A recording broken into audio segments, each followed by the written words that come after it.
আসসালামু আলাইকুম ভিউয়ার্স। এটা হচ্ছে আমার একটা থাই পেয়ারা গাছ। দেখতে পাচ্ছেন গাছটিতে কি পরিমাণ ফুল আসছে। প্রত্যেকটা ডালে ডালে, প্রত্যেকটা পাতার গোড়ায় ফুল আসছে।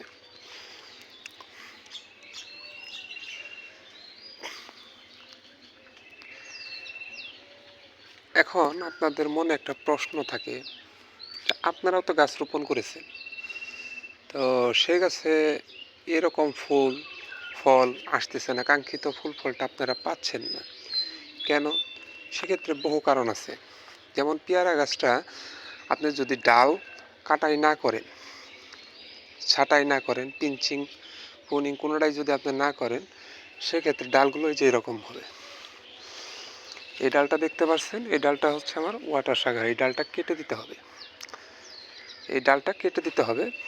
এই ডালে কখনোই ফলের আশা করা যায় না। এই ডাল শুধু বড়ই হবে, গ্রোথ নিবে। তো কি করলে আপনাদের কাছে বেশি বেশি ফলন পাবেন সেটা আজকে বলবো, সেটা নিয়ে আলোচনা করব। তো প্রথমে একটা পেয়ারা গাছের আপনাদের গোড়ায় মাটিটা খুঁচিয়ে দিতে হবে, মাটি পরিষ্কার করে দিতে হবে, ঘাস হলে ঘাস পরিষ্কার করে দিতে হবে, দিয়ে গোড়ায় কিছু খাদ্য দিয়ে দিতে হবে। খাদ্যটা হচ্ছে ডিএপি এবং লাল পটাশ। ডিএপি এবং লাল পটাশ। আর গাছের প্রত্যেকটা পাতা আপনারা এই যে এইভাবে দেখতে পাচ্ছেন, এই পাতাগুলো উপরের থেকে এই যে এই পাতাটা দেখতে পাচ্ছেন, এই জায়গায় তো আমি কুশি ভেঙে দিয়েছি, এইটা দেখাই। এই যে এভাবে ধরবেন, ধরে এই জায়গায় চিমটিতে কেটে দেবেন। কেটে দেওয়া হয়ে গেলে পাতা গুনবেন, 1 2 3 4, 4টা পাতা রাখবেন, রেখে আর সবগুলো পাতা এভাবে ভেঙে দিবেন।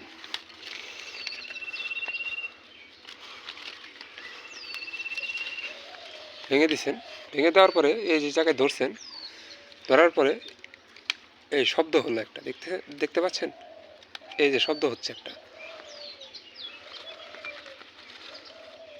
এইভাবে মুড়িয়ে মুড়িয়ে দিবেন।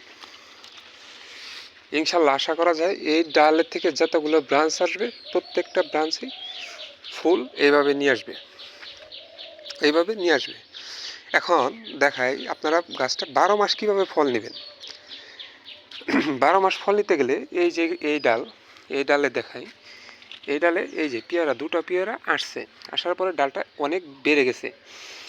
এই জায়গায় আমি ভেঙে দিয়েছিলাম, দেখতে পাচ্ছেন, এই জায়গায় আমি ভেঙে দিয়েছিলাম। একটা পাতা রেখে, এই যে পেয়ারা, এই যে পাতা একটা রেখে এই জায়গায় ভেঙে দিয়েছিলাম। এই জায়গার থেকে এই যে দেখেন, এই জায়গার থেকে একটা ব্রাঞ্চ আসছে, এসে এই পর্যন্ত আসা, এই যে দেখেন সুন্দর আবার ফুল এসে গেছে। এইভাবে গাছে 12 মাস আপনারা পেয়ারা নিতে পারবেন। আর সাথে একটা জিনিস কাজ করবেন, সেটা হচ্ছে গাছে আপনারা বোরন, স্লো বোরন এবং জিঙ্ক, চিলেটেড জিঙ্ক, এটা স্প্রে করে দেবেন। প্রতি লিটার পানিতে আপনি জিঙ্ক দিবেন 1/2 গ্রাম, আর স্লো বোরন দেবেন 1 গ্রাম, দিয়ে পুরো গাছটা ভিজিয়ে স্প্রে করে দেবেন। এটা হচ্ছে প্রতি সপ্তাহে একবার করে দিবেন।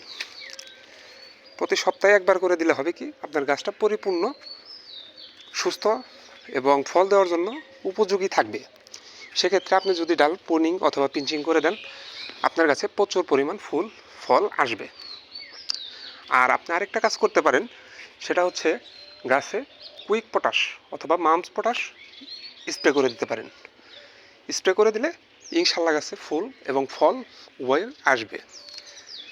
তো আশা করি বুঝতে পেরেছেন কীভাবে গাছে ফুল নিতে হয়, কীভাবে গাছে ফল নিতে হয়। তো আশা করি আপনারা প্রয়োগ করবেন এবং উপকৃত হবেন। আল্লাহ ভরসা। আজ এই পর্যন্তই। ভালো থাকবেন। আসসালামু আলাইকুম।